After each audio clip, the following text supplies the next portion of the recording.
जय श्री कृष्ण दोस्तों, life style with God में आपका स्वागत है।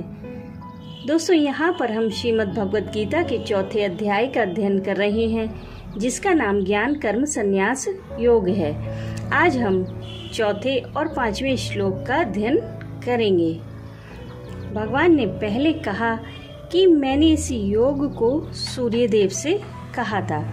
सूर्यदेव ने अपने पुत्र मनु से और मनु ने अपने पुत्र इक्ष्वाकु से कहा था।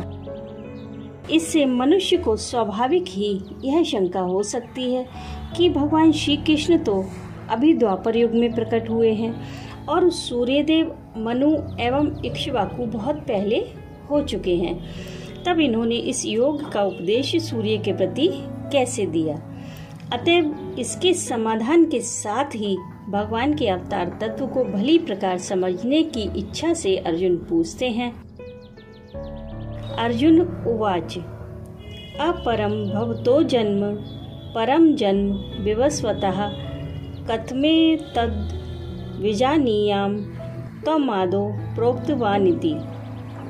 चौथे अध्याय के चौथे श्लोक में अर्जुन भगवान श्री कृष्ण से पूछते हैं कि अर्जुन बोले, आपका जन्म तो अर्वाचीन अभी हाल का है और सूर्य का जन्म बहुत पुराना है, अर्थात कल्प के आदि में हो चुका था। तब मैं इस बात को कैसे समझूं कि आपने ही कल्प के आदि में सूर्य से यह योग कहा था।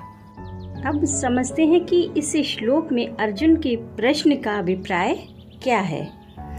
यद्यपि अर्जुन इस बात को पहले से ही जानते थे कि श्री कृष्ण कोई साधारण मनुष्य नहीं है, बल्कि दिव्य मानव रूप में प्रकट सर्वशक्तिमान पूर्ण ब्रह्म परमात्मा ही है, क्योंकि उन्होंने राजसूय यज्ञ के समय भीष्म जी से भगवान की महिमा सुनी थी और अन्य ऋषियों से भी इस विषय की बहुत सारी बातें सुन रखी थी। इसी से वन में उन्होंने स्वयं भगवान से उनके महत्व की चर्चा भी की थी। इसके सिवा शिशुपाल आदि के वध करने में और अन्य घटनाओं में भगवान का अद्भुत प्रभाव भी उन्होंने प्रत्यक्ष देखा था। तथापि भगवान के मुख से उनके अवतार रहस्य सुनने की और सर्वसाधारण के मन में होने वाली शंकाओं को दूर कराने की इच्छा से यहाँ अर्जुन का यह प्रश्न है। अर्जुन के पूछने का भाव यह है कि आपका जन्म हाल में कुछ ही वर्षों पूर्व श्री वासुदेव जी के घर में हुआ है। इस बात को प्रायः सभी लोग जानते हैं और सूर्य की उत्पत्ति सृष्टि के आदि में अदिति के गर्भ से हुई थी। ऐसी स्थिति में इसका रहस्य समझे बिना यह असंभव सी बात कैसे मानी जा सकती है कि आपने यह योग सृष्टि के आदि में सूर्य से कहा था, जिससे सूर्य के द्वारा इसकी परंपरा चली। अतः कृपा करके मुझे इसका रहस्य समझाकर कृतार्थ कीजिए। इस प्रकार अर्जुन के पूछने पर अपने अवतार तत्व का रहस्य समझाने के लिए अपनी सर्वज्ञता प्रकट करते हुए भगवान कहते हैं।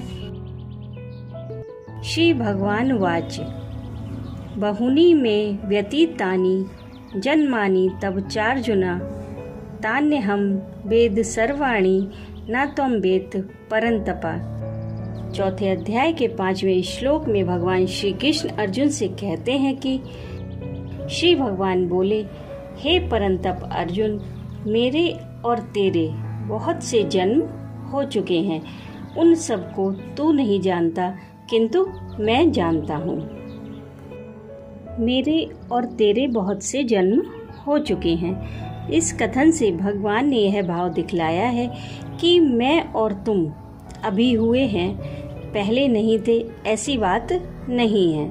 हम लोग अनादि और नित्य हैं। मेरा नित्य स्वरूप तो है ही, उसके अतिरिक्त मैं मत्स्य, कच्छप, बराह, नरसिंह और वामन आदि अनेक रूपों में पहले प्रकट हो चुका हूँ। मेरा यह वासुदेव के घर में होने वाला प्राकट अर्वाचीन होने पर भी इसके पहले होने वाले अपने विविध रूपों में मैंने असंख्य पुरुषों को अनेक प्रकार के उपदेश दिए हैं।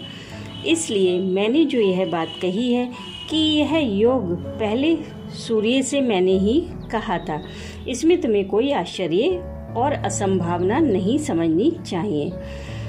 इसका यही अभिप्राय समझना चाहिए कि कल्प के आदि में मैंने नारायण रूप से सूर्य को यह योग कहा था। उन सबको तू नहीं जानता किंतु मैं जानता हूँ। इस कथन से भगवान ने अपनी सर्वज्ञता का और जीवों की अल्पज्ञता का दिग्दर्शन कराया है। भाव यह है कि मैंने किन किन कारणों से किन किन रूपों में प्रकट होकर किस किस समय क्या क्या लीलाएं की हैं, उन सबको तुम सर्वज्ञ न होने के कारण नहीं जानते।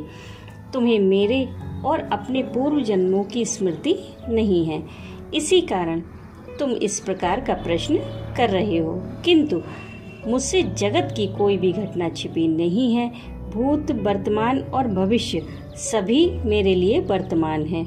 मैं सभी जीवों को और उनकी सब बातों को भली भांति जानता हूँ, क्योंकि मैं सर्वज्ञ हूँ।